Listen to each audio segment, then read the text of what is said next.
Good Shabbos. Thank you. It's nice to be home after a couple of weeks on the road, 10 days in Israel, and then 3 days in Rome. I went out seeking to solve the problems of the world. I went to Israel. The government collapsed. I went to Rome. Roe v. Wade was overturned. And I'm glad I didn't go anywhere else. It's not so easy to just fix the problems of the world, so I've decided that I'm just going to work on Bethel for now with my team. Torah portion this week is called Korach, and it's a story. And it's a story that is really hard to understand. It's very short. It all unravels in just a few verses. But there's a lesson there if you pay super close attention, which is what I'm going to try to help you do in a moment, that I think really will speak to us. Will speak to every one of us. And one of the things that we were talking about as a clergy the other day was how do we engage our community to try to understand what's meaningful in life? As opposed to saying to them, you know, you really need to come to Friday night services and come to Torah study and do this mitzvah and do that mitzvah. We first have to bridge the gap and ask them, how do you judge yourself? How do you measure yourself and how you're doing in the world? A lot of people measure themselves against how other people are doing, against their neighbors. You know, I don't go to temple that much, but I go more than that guy.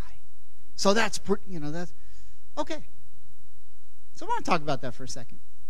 Torah portion's called Korach. Korach was a guy. He was a guy who was part of the tribe of Levi, so that already means that he was special. Moses and Aaron also came from the tribe of Levi. But this story acts out a bit like a play. The protagonist is Moses, and the antagonist is this guy Korach. A minor role, although a non-speaking part, is played by Aaron. The poorly paid extras are the tribe of Reuben, and two minor but extremely important roles are played by two other guys, one named Datan and the other Aviram. Datan and Aviram. What happens is, all of a sudden, Korach says, you know, Moses, it's one thing that you're in charge, and I guess I can live with that.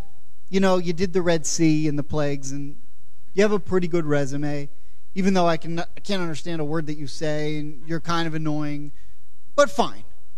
But now you're telling me that your brother, he's going to be the high priest? Why are you keeping it all in the family? I should be the high priest. So Korach thought that there was something special about him, and that he should be the high priest. And the Torah portion begins by him saying, I'm getting together with me, the tribe of Reuben, and two other guys, Datan and Aviram, and we're going out to say that me, Korach, should be the high priest. This is a weird thing.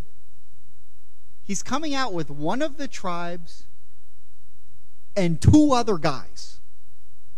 What a weird group. Who are these people? By the way, those two other guys are part of the tribe of Reuben. So why not just say it's me and the tribe of Reuben? But then it says, and there are these two other guys. So if you're reading the Torah carefully, you should say, that's weird. Who are these guys and what role do they play? And another thing you could ask is, what's so great about Korach? Why does he think that he should be in charge? Well, what do we know about Korach? Talmud instructs us, Korach was the richest person in the Bible. He was the richest Jew who ever lived. I wish we had him. We're building this. All right, doesn't matter. But he was really, really rich. Now, how was he so rich? He was digging around in Egypt before they left. And it turns out, you know who was the richest person in the world? Was Joseph. And why was Joseph so rich? Because Joseph was in charge of handing out the food. And no one else had food except for the Egyptians. Remember the plague? Or the famine? So everyone had to come And it says at the end of Genesis, Joseph had amassed all the money in the world. And what did he do with that money? He buried it. And guess who found it? Korach. One day he was digging and he said, it's like finding oil in your backyard. So he found all this money. He was very, very wealthy. And his wealth got to him and said, maybe I should be the high priest. After all, I'm the wealthiest. Presumably, he felt that his vast wealth entitled him to the top leadership role. So he goes and rails against Moses for appointing Aaron as the Kohen Gadol, the high priest, even though God had already commanded it. And he tries to convince these other people to join his cause and rebel against Moses and Aaron in their leadership. And we see in chapter 16, verse 1 of the book of Numbers, some insight. He got a few people to join him. He got the tribe of Reuben and 2 other guys. And they all said, yeah, we agree. We think Korach should be the leader. So they all come out, and they try to convince Moses, and they rail against Moses, and they say they're going to rebel. And Moses looks at God, and he says, what am I going to do with this guy? And God says, don't worry. I'll take care of him. You'll see. Tell him to come out, and you'll have a duel the next day, and we'll see who wins. And what happened? The earth opened up, like in Revenge of the Jedi, the Jabba the Hutt scene. The earth opened up, they were all swallowed, and they all died. But Moses said before, I understand that's going to happen. I understand that if they protest against me, that God's just going to kill them all, and we're not going to have to worry. But I'd like to try to prevent this if I can. But I can't go to Korach. Korach's a lost cause. The guy's nuts. You can't even talk to him. So, there are these 2 other guys, Datan and Aviram. By the way, why the tribe of Reuben? Why was Reuben so interested and willing to follow Korach when none of the other tribes did? Well, the tribes were all camped in a certain way. And the tribe that was camped out next to the Levites was Reuben. They were neighbors. And they became friends. And sometimes with your neighbor, you're able to convince your neighbor to do something. And he was able to convince him. So, okay, the Reubenites start to follow him. Moses says, I got one last chance. And this unravels in Numbers 16. Once everybody splits up, Moses calls out to Datan and Aviram, and he says, hey, you 2, let's talk. So the Midrash asks, why would Moses think that Korach was a lost cause, but these other 2 guys would be amenable to listening? After all, what do we know about Datan and Aviram? What do we know about Datan and Aviram? We know that they're troublemakers. We've seen them a couple of other times in the Torah. You remember the story in the book of Exodus where 2 Jews were fighting? And Moses comes over and he says, stop fighting. Why are you guys squabbling? And they get mad at Moses and they say, oh, what are you going to do? You're going to kill us like the Egyptian you killed? And that's when Moses realizes people knew that he had killed that one Egyptian overseer, and Moses leaves Egypt.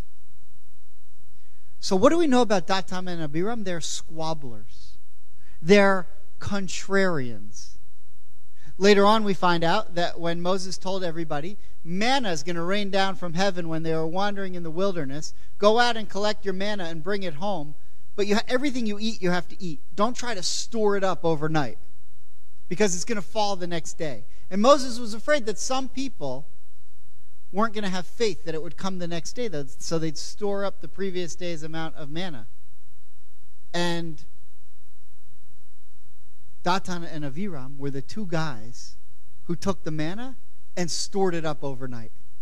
And it became putrid and started smelling, and everyone could smell and realize that they did that. So the only thing we know about these 2 guys is that they're troublemakers. And Moses goes up to them and says, Korach's a lost cause, but these 2 other people who are so annoying and so troublesome, I'm going to go to them and see if I can convince them to break this all thing up. The Midrash is puzzled by that, and it doesn't understand it. In fact, what the Midrash says is, woe to the wicked, and woe unto his neighbors. So why should you say woe to the neighbors? Why is it that the Reubenites and Dathan and Abiram were so pitied? Because they lived by Korach. The answer is in those words. Woe to the wicked and woe unto his neighbors. Moses knew that Dathan and Abiram were annoying, but they weren't evil. After all, they did leave Egypt and draw their lot with the Jewish people. He knew that they were stubborn, but not subversive. Imagine if Jewish leaders gave up on every Jew who was stubborn. Nobody left. Right? However, the combination of their character, the fact that they were on the border, they were stubborn, they were annoying, but they weren't necessarily evil. The combination of that, sort of on the verge of becoming evil, the combination of that plus living next to Korach and being influenced by Korach had put them over the edge. See, Moses knew them, and Moses said, I know they're annoying, but maybe I could talk to them. But what Moses hadn't calculated was the influence that Korach had had on them and how far he'd brought them. They were susceptible to becoming evil. If you're someone who's susceptible to a particular weakness, then hanging out with someone who personifies that weakness could put you over the edge. See, Korach, for Dathan and Abiram, he was flashy and he was interesting. He was wealthy beyond belief. And he came from a very powerful tribe. Dathan and Abiram were seduced by his charisma, and his influence dragged them into the abyss. Moses knew that there was no point in negotiating with Korach. But with Dathan and Abiram, there was a chance had they not had such a lousy neighbor. I think we all have neighbors somewhere that are like Korach. Someone who is charismatic, who is richer, who is flashier, who's more powerful, who's more influential. Dathan and Abiram couldn't avoid trying to keep up with his fortune and his persona. And Moses tried to save them. But what they did to try to keep up with someone else is ultimately what led to their demise. I think if you hear nothing else tonight, that's a line that should ring true in our ears. Trying to keep up with someone else is ultimately what led to their demise. Remember, I asked, how do we judge ourselves? Sometimes we judge ourselves by what our neighbors are doing. It affects the things that we buy, the vacations we go on, the way we spend our money, the clothes that we wear. We'd do better to think like Moses, who concerned himself with his own business and how he could help others remain humble and committed to the pursuits that were meaningful and not vain, that were worthwhile and not destructive. Korach's legacy was vanity, which led to destruction. Dathan and Abiram, they just became footnotes along the way. I pray that our legacy should be that we heeded the words of the Midrash, that we didn't fall into the traps of the wicked, nor do we allow ourselves to become hostage to their misguided ways. Keni Hiratzon. May this be God's will.